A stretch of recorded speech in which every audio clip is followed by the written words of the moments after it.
Joined now by Bill Koch of the Providence Journal. So much to get to. Coronavirus wreaking havoc over the sports world. The big news today locally, high school sports championships this winter are canceled. You were at the basketball games last night at NK. You said it was a bizarre feeling. This move had to be made, but shocking and disappointing nonetheless. Of course it is, because the kids work so hard, the coaches work so hard to get to this point in the season, to play in the biggest games of the year. But being in the gym last night at North Kingstown for the boys and the girls games, it didn't feel like that. Right. And so I think everyone sort of had the idea once Massachusetts canceled, Connecticut already had. Right. Rhode Island's in the middle of that sandwich. It's your move. And then the governor gives her press conference and says she's closing schools. And I don't really think there was anywhere else to go from there but to cancel. We went through the high school sports deal when we were in high school. Tough for these high school kids, because even though the same sentiment for the college kids who are experiencing this now, most high school kids aren't playing at the next level. So how do you reconcile that? It's really difficult. Somehow you try to take some sort of life lesson out of it if you're a coach. Maybe you put some emphasis on the fact that you are a student athlete, student first, and that you should be in school for your studies and to try and make a career for yourself that's not necessarily going to involve athletics. That's sort of the very Pollyanna answer, I will admit that. But I think that's really the only teachable thing that you can take out of this. All right, let's go to the college game. You were heading to the A-10 tournament, as was I, for Friday night, and that got canceled. Tough for URI. Ultimately, the tournament was canceled, so it wouldn't have mattered had they won the A-10, but it felt like this was a team, because they had the right draw, they maybe could have won the thing. And had the right experience as well. You're talking about 3 straight appearances in the A-10 semifinals. Right. 2 seniors, Cyril Langevine and Jeff Doughton, who have done a lot of winning, been a part of an A-10 tournament title, an A-10 regular season title. You're on the opposite side of the bracket from Dayton, who probably would have been a 1 seed if they had played an NCAA tournament. So yes, there was some optimism there. There was a thought that you could win 3 games in 3 days and get yourselves an automatic berth, but now we'll never know. Yeah. All right, so Cyril Langevine is gone, Jeff Doughton is gone, Fats Russell will return. URI is a program where every 3 or 4 years you hope you get the class that puts you in a position to make the tournament, but they're not a yearly NCAA tournament team as constituted now. This was sort of the year. What's the team going to look like next year? I think more importantly, Yianni, it would have been 3 and 4 years. Right. And I think you look back at classes, the group from 97 to 99 is the only other group to have done that. So I think just from a program momentum standpoint, this would have been huge if they had been able to play their way through the A-10 tournament, or even have a better finish to the regular season and put themselves in at-large position like they were in. What does the roster look like trying to fill the void of those guys last year, and any incoming guys? Well, certainly Fats Russell coming back, first team All A-10 player, a Naismith Trophy nominee. The first 24-25 games of the season, he was sensational. You're going to add Tyrese Martin, who's another year older, who could break out next year like Fats did this year. Sure. Certainly the freshmen showed some promise. Jacob Toppin has a bit of an upside. Makai Long showed some spots. You wonder what you see out of Antoine Walker. Does Harris get next year in the full season? You would hope so, based on the pedigree. You're talking about a 4-star, top 100 recruit who played reasonably well against Dayton at home, and that's big guys take more time, and that's somebody based on his pedigree, based on who you got him from in recruiting, who you have to give every chance to. What's the incoming class looking like? Well, you have 2 guards already signed, Ishmael Leggett and Elijah Wood. Still 3 open scholarships. The priority there is a big man, maybe 2 big men, because losing Cyril Langevine is a big hole in the center. He averaged a double-double this year. Right. All right, switching gears to Providence College. They were going to the tournament. It would have been 6 and 7 years for Ed Cooley. They go 6 straight to end the year, and then it just ends. Hugely disappointing news for the Friars. What can you say about the season they had after we all had them dead in January? Yeah, 6 straight and 8 out of 10 to finish the year. I would say that they finally, at the end of the season, turned into the team we thought they could be. Preseason, I believe they were picked 4th in the Big East. That's exactly where they finished. Wasn't quite the conventional road to get there. And according to Bracket Matrix, which does projections of the NCAA tournament field, Providence would have been an 8 seed. In the field, safely in, with a chance to move up onto the 7 or 6 line had they been successful at Madison Square Garden. I just think that it was important for them to salvage what was a really brutal start in non-conference and turn into this team that would have been a 6th NCAA team in 7 years for Ed Cooley. So they lose that senior class that was so good down the stretch, but they still have David Duke coming back and a core guys. What do you think will they be back in this position next year? Well, you need David Duke to be really good, and I think he could be one of the best players in the Big East. He's probably the best pro prospect on their roster. You'd like to see more out of A.J. Reeves. He was recruited very highly. Great start, sort of tapered down, and then... You know, a guy who hasn't necessarily put together 30 straight games yet, but there's clear ability there. You'd like to see a fully healthy season out of Nate Watson. I know he struggled with a knee injury in the preseason and was never quite, back to where he was, maybe at the end of last year. But there is certainly talent there. Ed Cooley, like David Cox, though, has some open scholarships. He would have hoped to hit it hard on the recruiting trail, but now we have a dead period imposed by the NCAA until April 15th. So a lot of this, in terms of rosters and whatever else, is going to be up in the air for a while. One more college question. It appears the NCAA is entertaining the thought of spring athletes getting another year of eligibility back.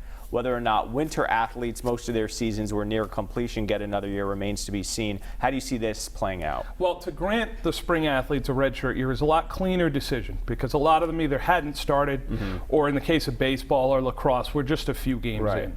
And they weren't going to have a chance to stage any conference tournaments, championship events. In terms of winter, those regular seasons were played. You were into conference tournaments. Some of those were done. You were starting the NCAA championship events and some others. So that's going to be a lot more difficult, a lot more layered decision. Just like everything else with what's happened this past week, we have a lot more questions that we have answers, and we just need to be a little patient. All right, a little bit of news today in the college basketball world. Coach Clues out of Iona is sick, stepping down. He led that program for a long time, several NCAA tournament appearances. Why that's notable, his top lieutenant, Jared Grasso, has been the coach at Bryant the last 2 years. He appears to be the front runner for that job. Should he get it, what does that do for the Bryant program?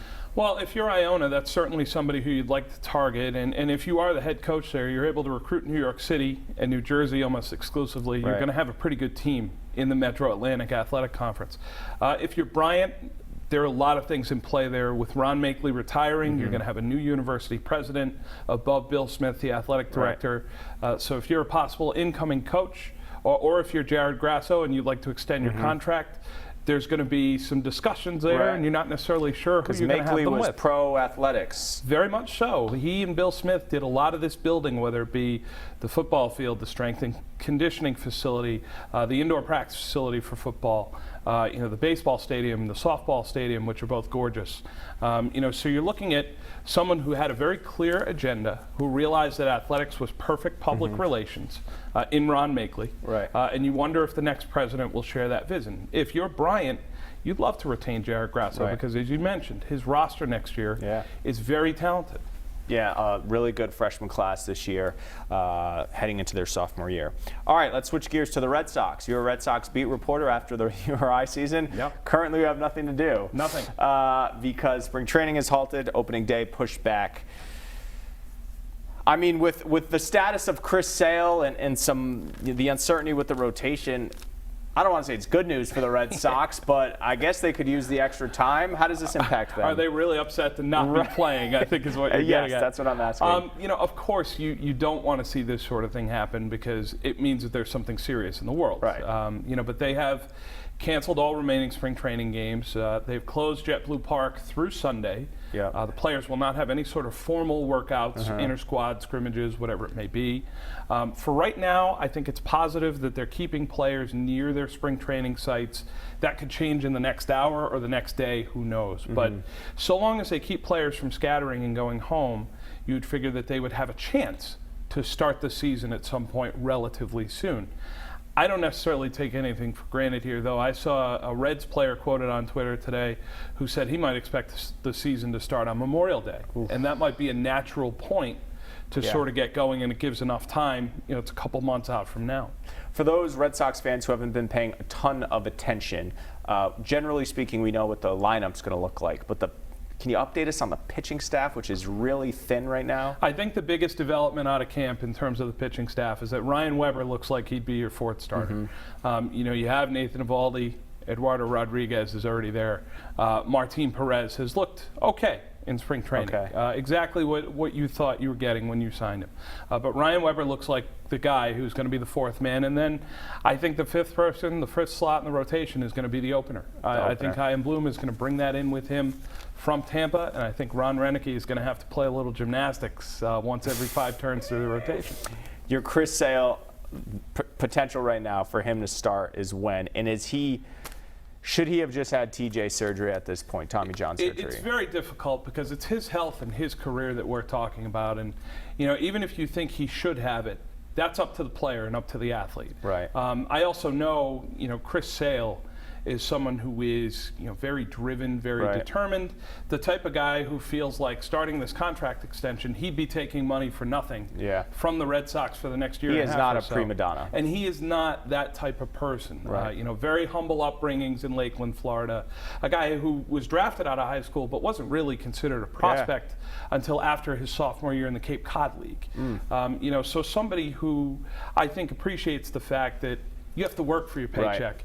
And it's sort of personally offensive to him that he could sit there for 12 to 18 months and not really be on the mound in games for his paycheck. All right, the big sports story next week is going to be the courtship of Tom Brady throughout the NFL and here in New England. My opinion changes almost daily. I personally think right now he's leaving. That could change tomorrow. Where do you stand? Well, if you have him leaving, where do you think he's going to go? Right now, I'm thinking Tennessee.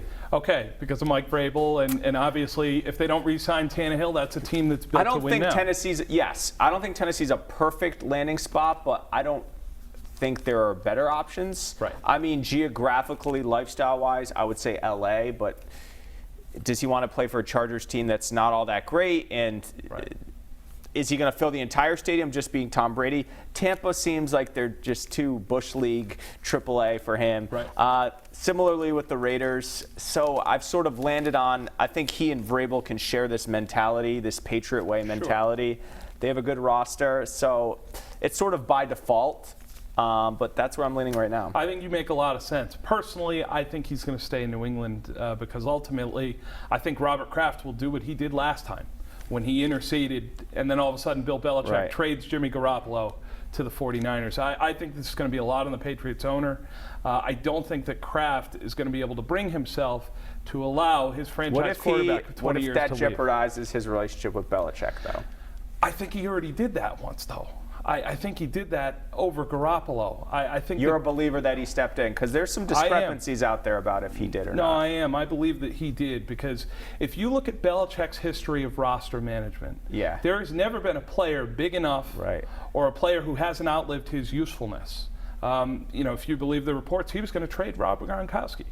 With 1 year left. Well, Gronk admitted to that pretty much to the Lions, and he said, I'll retire. And who else didn't he dismiss? He brought in Wes Welker to basically replace Troy Brown.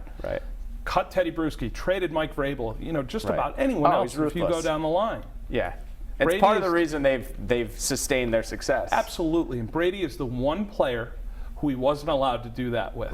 And that was because the owner interceded. Oh, this is going to be so interesting. Last question as we deal with the coronavirus outbreak. What is the one sporting event you'll miss the most in the foreseeable future here? The NCAA tournament, certainly. March Madness, those first 2 days with 16 games on each day is phenomenal. A close second for me, though, would be the Masters. Same. Oh, I love the Masters. It symbolizes spring. It does. We're not even going to see on WPRI 12 where it airs the azaleas and the chirping birds when you see those commercials. Soothing guitar music in the background. Great nap. Great nap. It's wonderful. You're just laying on your couch on an April day and falling asleep. All right.